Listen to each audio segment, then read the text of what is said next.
Hello everyone, Z3KO Trinity here. Today's episode I'll be doing a book review on Stephen King's Carrie. It is an amazing book written in 1974. It's actually Stephen King's very first published book. It's not the very first book he wrote. Technically the very first book he ever wrote was Night Shift. It's a collection of short stories. He wrote those stories and got them published in newspapers.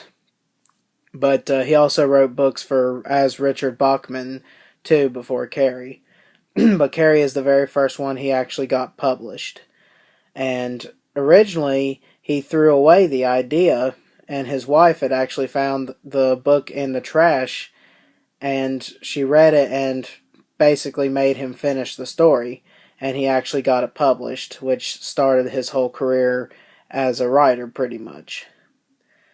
But if you don't know what the story's about, it's about a girl who is very unpopular. Everyone makes fun of her for the way she's dressed and how religious crazy her mom is and just stuff like that. They're always picking on her. And, one day she gets her period and everyone's like making a big deal of it. And she starts freaking out because her mom never told her about periods before and just stuff like that. And she gets her telekinetic powers that way as well, because every time she would get mad, things would happen, lights would break, and just she found out that she had telekinetic powers, and so she learned to control them. Well, she ends up, a guy asks her out to prom, and she goes with him to prom, and this other girl who absolutely can't stand her is pretty much wanting to like pull a big prank on her. So she gets her crazy boyfriend to go out and kill a bunch of these pigs, and they get the pig's blood into a bucket, and they're going to pour it onto her on prom.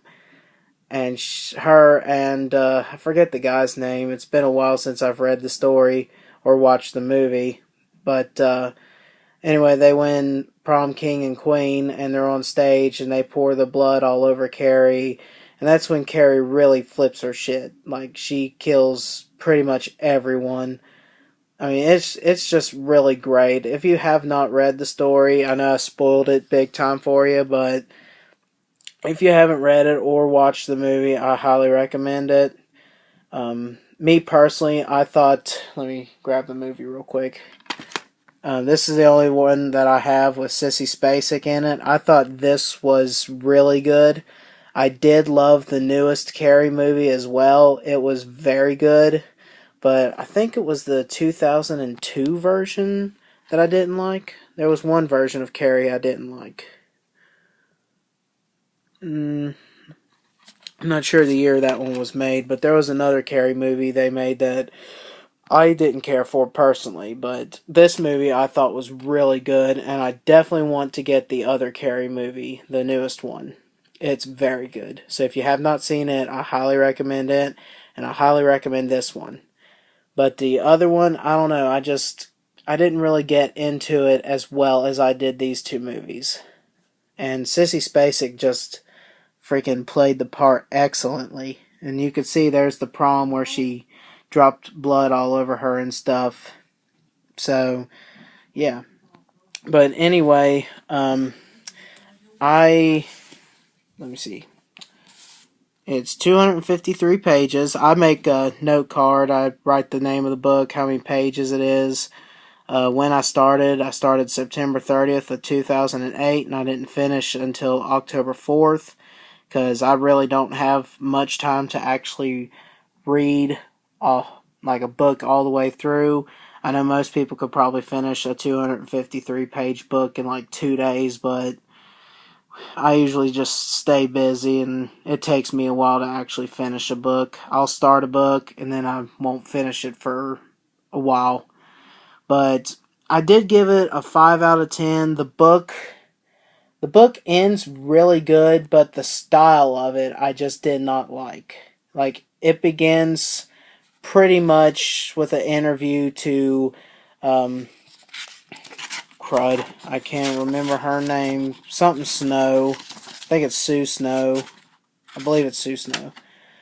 But begins with like an interview with her, and I don't know, it just kind of switches back and forth between what's happening with Carrie and then the interviews, and it kind of gets a little confusing. So that's why I kind of gave it a 5.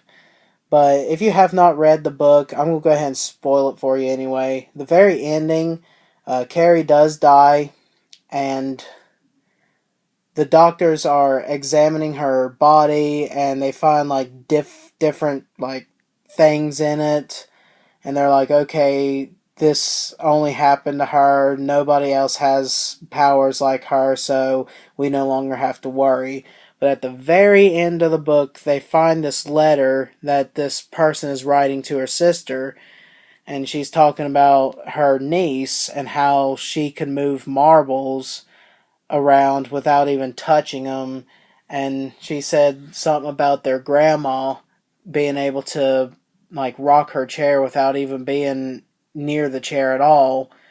So apparently that shows that even before Carrie there were people who were just like her. And even after she's dead there's others who are like her. So basically the end of the book says that there's always going to be more people who are like that. And you could take The Shining, for instance. That boy is kind of like that, but his is different. Different in a little way.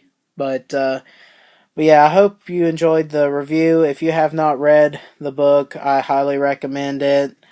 And I loved this movie, loved John Travolta in it, and I love the new one. I hope to get it soon. But I hope that you enjoyed the video, and I will see you guys next time.